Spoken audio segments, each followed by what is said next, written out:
So I'll start things off by a bit of live video on how the vacuum lines are actually connected, because it's obviously important to know exactly where they all go. So I've got a blue line here that's coming over, and that's actually going to the Electro valve. We've then got the black reservoir, and there's a white vacuum line from the Electro valve to the reservoir, and then we've got a green line that's going to the turbo and a yellow line from the reservoir that's going to the actual vacuum pump itself. So the vacuum lines come around to the side of the engine, and there's the turbo one at the bottom, the green one, and the actual vacuum pump is the yellow one. Okay, so we'll start to remove things now. So we'll just bring that pipe round. That pipe possibly lets the vacuum out, perhaps when the engine's stopped or something. Not quite sure about that. Again, it's there on the Electro valve, and there's an electrical connector there, so that's basically a solenoid.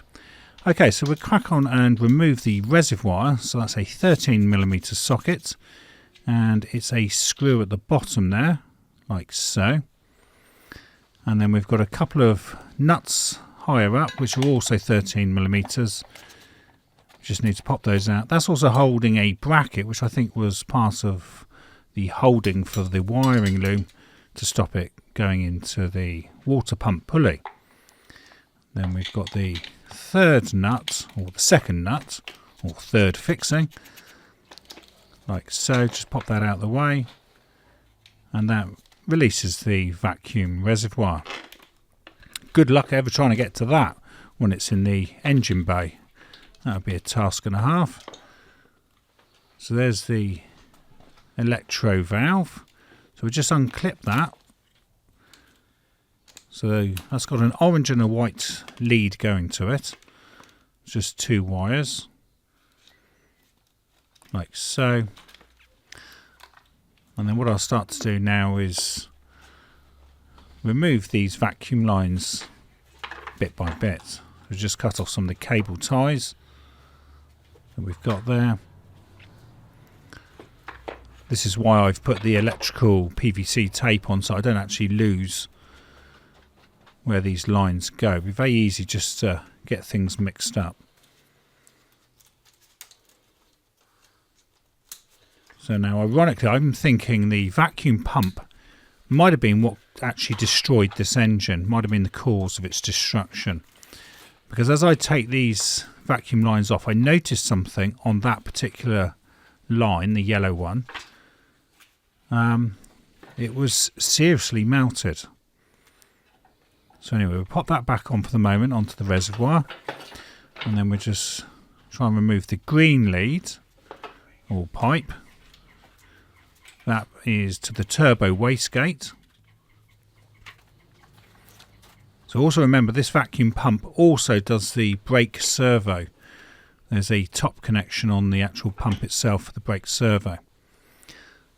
Okay, so that's all of the lines off now. We've got good access. So if you look at the top yellow one, you can see it's actually melted. So that's the one to the turbo wastegate. Pop that one off. That's the green one. And then some things will be revealed on this pipe. So as you can see, the braiding's come undone, and that has melted. So that vacuum pump must have got so hot to have actually melted the plastic that was touching it, and the plastic's still stuck on the side of it. So that's not good news, especially if it led to the complete destruction of this engine. So there's all the pipe works. Thank you, Maddie. So there'll be photos at the end of this as well, so showing all the different connections of the pipes to that reservoir and to the Electro valve. So I think that vacuum pump possibly ran out of oil, overheated, seized up, which would have then seized the exhaust cam and then possibly messed the timing up on the engine, which then caused pistons to hit valves. Anyway, let's remove this vacuum pump. So it's a 10mm socket for this one, and the second one is an 8mm socket. And when you come to retighten these, it's 9 Newton meters. So we'll pop that out. Now, once this comes out, it looks like the oil is very dry and burnt. So the top pipe is the one to the brake servo.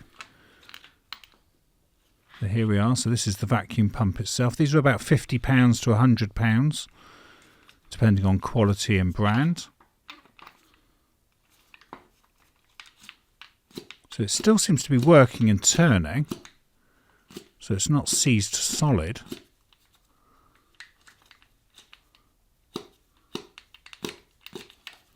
But I'm going to open that up in a minute and we'll have a look inside this.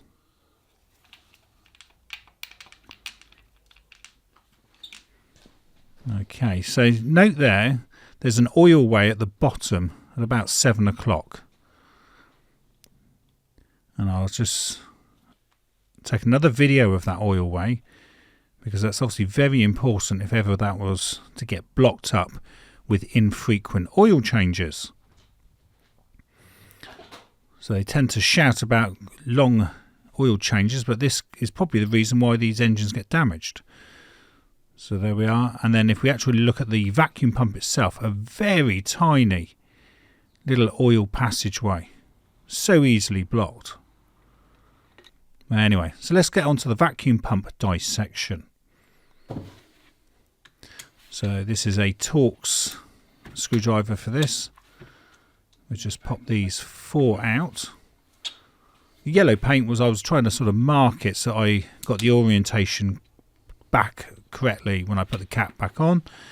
Obviously the paint hasn't dried because it's so cold, and it's gone all over my hands instead. Okay, let's get the last screw out. And let's see how this vacuum pump actually works. There we go. So there is signs of oil.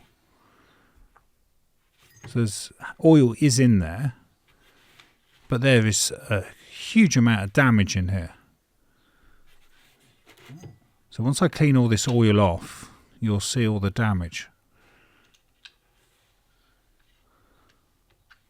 So it's quite a strange design really, because that just obviously slides backwards and forwards.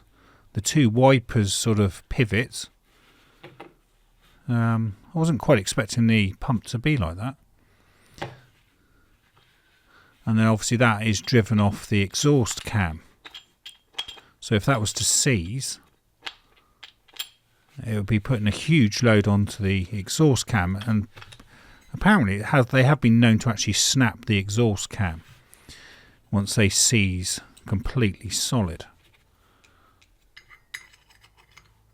And these are on a lot of cars. They're on the Mini, I think some of the Fiats. They all seem to have these same vacuum pumps on the side of the engines. Obviously a very vulnerable part that can obviously have devastating consequences if it gets starved of oil. So you can see the ends of these wipers are scored. They're really scored. So this has definitely had no oil. So now I've cleaned all the oil off so that hopefully we can see the scoring in a bit more detail. There you go. It's literally, you can see it's got so hot. And inside the cap it's just scratched, and you can see the heat, the coloration from the heat. So this vacuum pump has got seriously hot. So I'll probably do another video on this when I actually get to remove the cam from the engine, so that we can see exactly how this all works in relation to the cam. But inside that, when I remove that, you can see the scoring inside. So it's definitely all damaged. So I do suspect that might be the reason for the destruction of this Peugeot 207cc, which was a lovely cabriolet, and it only had 63,000 miles on the clock. Bit of a shame. But anyway, so here's some talk and other information. And as always, here's some reference photographs that you can pause to view for longer.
So you've been watching how to remove the various vacuum parts on a Peugeot EP6 THP150.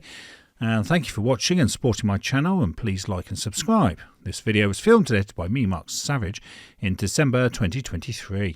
And I can also be found on Instagram, Facebook and X as Goats and Gators.